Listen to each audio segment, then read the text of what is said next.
Apakah berdosa orang tua membiarkan anak perempuan tidak berhijab? La yadkhulul jannata, tak masuk surga ayah, tak masuk surga abang, tak masuk surga suami dayyus yang tak ada rasa cemburunya. Abang, ayah, suami membiarkan istri, adik, anak perempuan keluar rumah tak pakai hijab, dayyus, tak ada cemburunya. Itu adik kau? Iya. Cantik ku tengok. Iyalah, abangnya kan ganteng. Dayyus, tak ada rasa cemburu.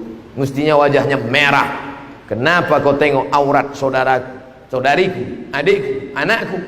Ingat, bapak yang rajin salat, yang rajin puasa sunat, selangkah lagi kau masuk surga, selangkah mau masuk Jannatul Firdaus. Tapi anakmu kau biarkan tidak menutup aurat, selangkah juga kakimu akan ditarik ke dalam neraka jahanam. Ingatlah wahai bapak-bapak yang punya anak gadis, abang-abang yang punya adik-adik, punya perempuan, kau dituntut di hadapan Allah Subhanahu wa taala. Siapa yang Ustaz tunjuk yang menonton acara itu? Jangan pikir kita selamat, yang penting saya sudah sholat, yang penting saya sudah puasa sunat, yang penting saya sudah berzikir, yang penting saya sudah haji dan umrah. Masalah anak saya bukan urusan saya. Kullukum ra'in, setiap kamu pemimpin, wa kullukum mas'ulun ar-ra'iyatih, setiap kalian akan dituntut ditanya tentang yang dia pimpin, adiknya, anaknya, istrinya. Suami-suami yang masih takut sama istri, yang belum pakai hijab, pulang dari sini kasih tahu dia, setiap kamu adalah pemimpin. Alah, abang baru ngaji sekali, udah mau ceramah pula. Kalau bapak tak pandai ngasih tahu, mudah aja ambil video-video saya cerita tentang hijab itu, kirim ke dia. Dek, ini ada video nih, coba kau tonton dulu. Tengok. Alah, aku tengok ini macam ustaz sesat ini, kata dia. Gak apa-apa, dia pertama marah, tapi lama-lama dia berpikir, doa, jangan lupa doa. Allah bukakan pintu hidayah bagi suami yang sudah menikah, istrinya tak pakai jilbab. Adapun kalian yang lajang, tak ada alasan, karena kalian belum nikah. Pilihlah perempuan yang berhijab. Mudah-mudahan diberikan Allah perempuan yang berhijab. Apa hukumnya menyentuh perempuan yang bukan mahram?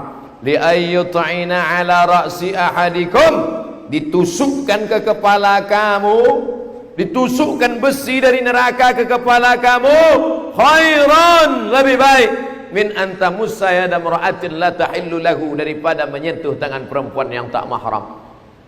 Balik dari sini, ambil jarum kecil aja, tak usah paku, jarum pentol, bakar pakai lilin, setelah merah cucukkan.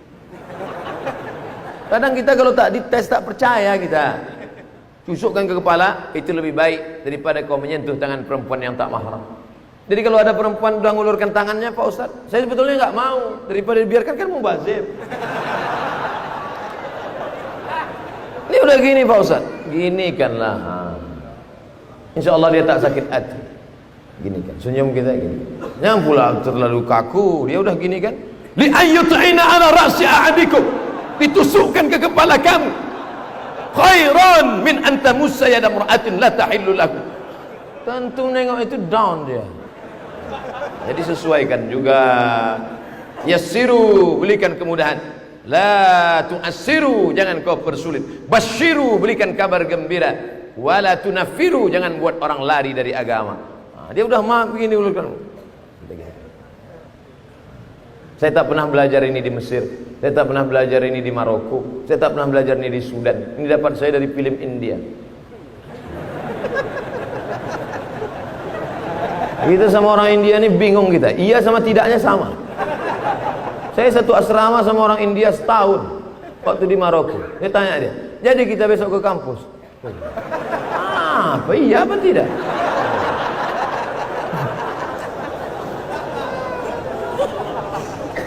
Abang saya seorang polisi, bagus.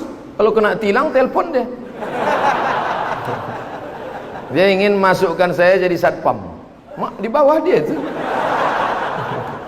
Tapi saya menolak, karena masuk kerja orang dalam tuh haram. Mantap adik, mantap. Tapi orang tua saya marah-marah karena saya menolak. Bagaimana cara menasihati orang tua Pak Ustaz? Wahai orang tua yang punya anak yang soleh, Ketika orang lain justru memanfaatkan keluarganya, anakmu malah tidak mau karena tak mau makan haram. Dia sudah menyelamatkan engkau dari azab Allah Subhanahu wa taala. Bayangkan dipakainya jasa abangnya, sebetulnya dia tidak punya kapasitas kemampuan sama sekali. Kerja dia di situ, gajinya haram, tunjangannya haram, berasnya haram, duitnya haram, dikasihnya anak bininya makan haram. Tapi kalau dia memang layak, fit and proper test lulus, tes tinggi lulus, tes otot sehat lulus, tes kesehatan lulus. Datang abangnya, orang tahu, itu adik kau ya? Iya, lulus. Memang andai itu pun tak ada, tetap lulus. Maka tak ada kecurangan di dalamnya. Siapa yang curang? Man ghasyana falaysa minna. Siapa yang curang bukan golongan umat Nabi Muhammad sallallahu alaihi wasallam. Bayangkan andai kita di akhirat nanti jumpa mau minta syafaat, ya Rasulullah minta syafaat, apa kata Nabi? Kau bukan umatmu karena kau curang. Kalau curangnya demi 100 miliar masih masuk akal. Curangnya apa? Hanya mau jadi satpam. Ustadz menyepelekan satpam ya? Tidak. Justru satpam yang bekerja halal mencari nafkah lebih dulu masuk surga daripada orang kaya yang punya jabatan kekuasaan diperoleh dari yang haram. Karena kita akan dituntut di hadapan Allah sekecil apa? Famay ya'mal mithqala dzarratin khairan yarah. Tolong jelaskan pada umat ini bagaimana kredit itu haram. Karena masih banyak orang yang melakukannya. Pinjam 100 ribu bayar 125 riba. Pinjam 100 juta bayar 110 riba. Orang yang melakukan riba kena 5. 1. Alladzina yakuluna riba, orang yang makan riba la yaqumuna illa kama yaqumul ladzi yatakhabbathu syaitanu minal mas. Bangkit dari kubur nanti macam orang kerasukan setan. Pernah nengok orang kerasukan setan?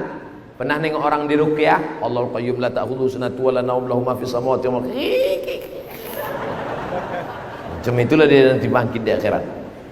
Ada nanti di akhirat, tengok ke kanan malaikat, pandang ke kiri malaikat. Kenapa aku bisa bangkit di akhirat sama malaikat? Al-mahiru bil Quran. Anak-anak kita yang hafal Al-Quran nanti di akhirat dibangkitkan bersama para malaikat. Amin.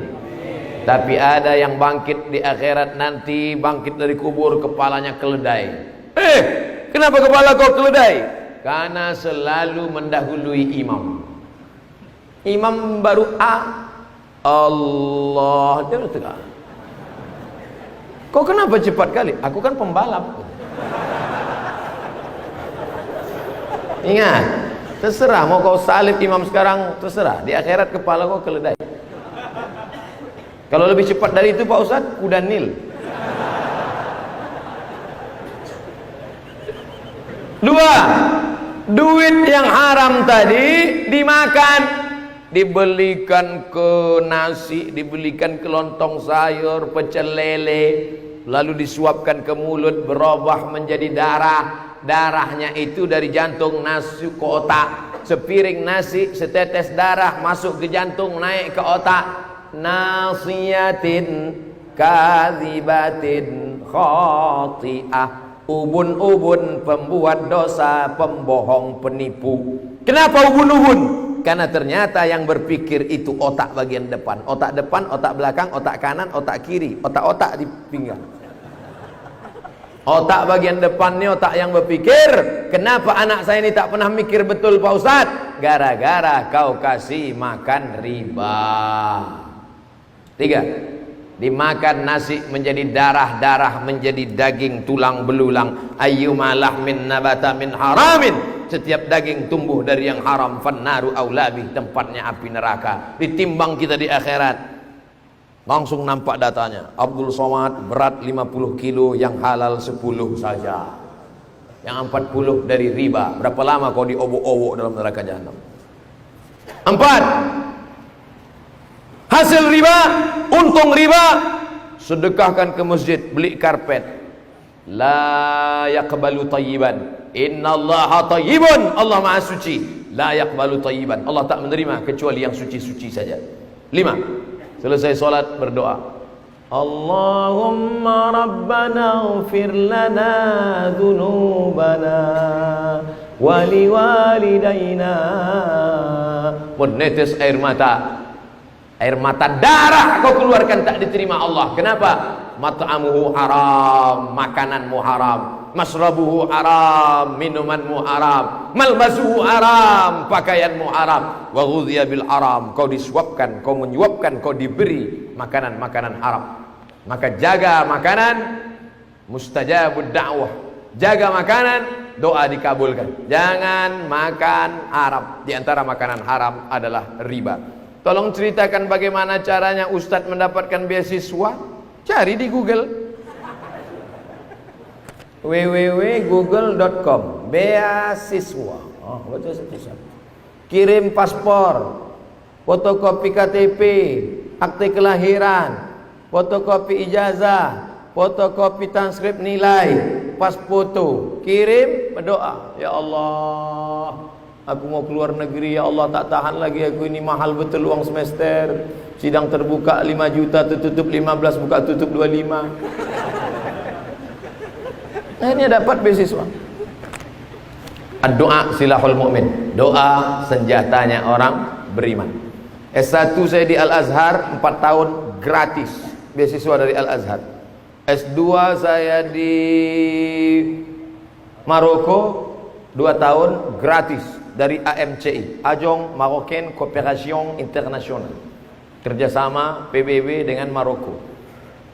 Di Sudan S3 3 kali ngajukan ke Kementerian Agama, nggak dapat. Masukkan tidak diterima, masukkan tidak juga, tak dapat. Buang air kecil saya di ruang VIP di airport Jakarta. Pas keluar, Ustadz Somad ya, kata bapaknya. Iya Pak, Ustadz mesti S3 wajib. Dalam hati saya, baru pertama ketemu nyuruh S3 pula. Ustadz S3, ini kartu nama saya, semuanya saya tanggung, semuanya bersih. Sampai sekarang tak ada dikasih.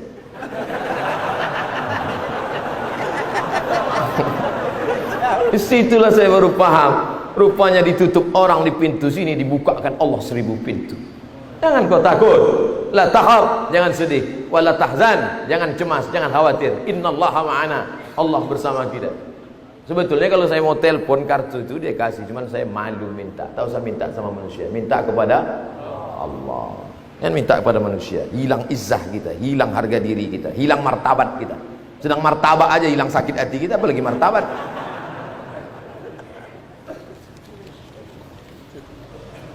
Apa hukumnya seorang ingin nikah dengan sepupu terdekatnya, tapi saudara mereka berdua telah bersama juga.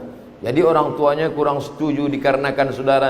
Macam tak ada perempuan lain, carilah. Ilaha illallah. Apa kata Sayyidina Umar bin Khattab? Igtaribu tasihhu. Nikahlah kau dengan orang jauh, orang asing, maka kau akan sehat. Nikah. Tapi kalau udah sana mentok, sini tak juga, sini kena tolak, di sini diusir, sini kena siram air parit. Udah buntu jalan, maka aku pesankan kepada bapak ibu, tak apa-apa dia nikah saudara sepupu terdekat itu, bagus, tidak apa-apa. Tapi sementara masih ada yang lain, cari dulu yang lain. Mana orangnya? Nanti saya kasih endorse.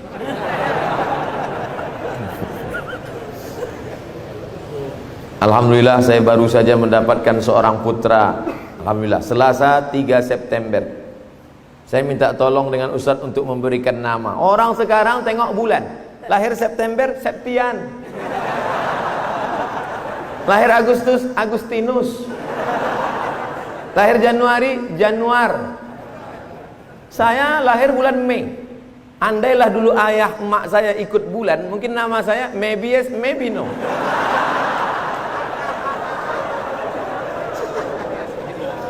Maka kullu mauludin rahinatun biaqiqatihi, setiap anak yang lahir tergadai. Anak kita itu tergadai. Bagaimana cara menebus tanah yang tergadai? Bayar. Cara menebus anak yang tergadai, tudbahu anhu yauma sabihi, sembelihkan kambing hari ke-7. Tak ada duit hari ke-7, hari ke-14 tak ada duit hari ke-14, hari ke-21. Tak ada duit hari ke-21, tak usah tengok kalender lagi. Sebulan, 2 bulan, setahun, 2 tahun, 3 tahun, 5 tahun. Yang sekarang umurnya 40 tahun, silakan kurban sekarang. Silakan akikah sekarang. Balik dari sini, ambil kambing, akikah. Tapi kalau udah umur 40, akikah saja. Jangan minta ayun pakai marhaban.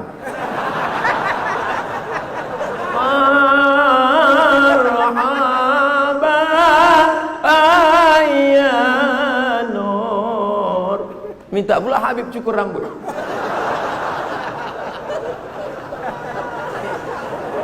Pertama menebus anak, potongkan kambing. Yang kedua yuhlaku, cukur rambut. Karena waktu dalam rahim rambutnya kotor, najis, bercampur dengan darah. Bersih, cukur. Wa yusamma, kasih nama yang bagus-bagus. Siapa nama anaknya? Fatimatuz Zahra. Siapa nama anaknya? Aisyatur Ridha. Siapa nama anaknya? Khadijatul Kubra. Mantap, mantap.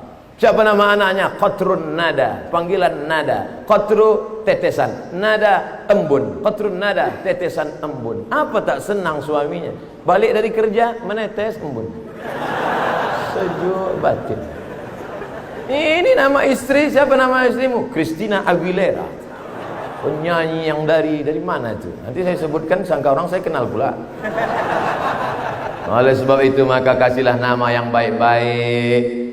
Hummida wa ubbida. Hummida, nama yang terpuji. Hamid, Mahmud, Muhammad.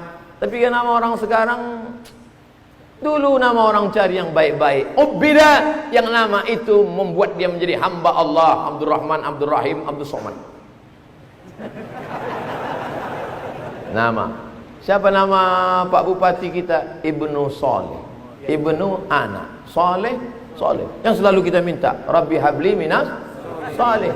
Idza mata ibnu Adam, idza mata al-insan, kalau mati manusia putus, tapi ada 3 yang tetap kekal amalnya, tak putus. Waladun saleh. Apa beda waladun salihun dengan ibnu saleh?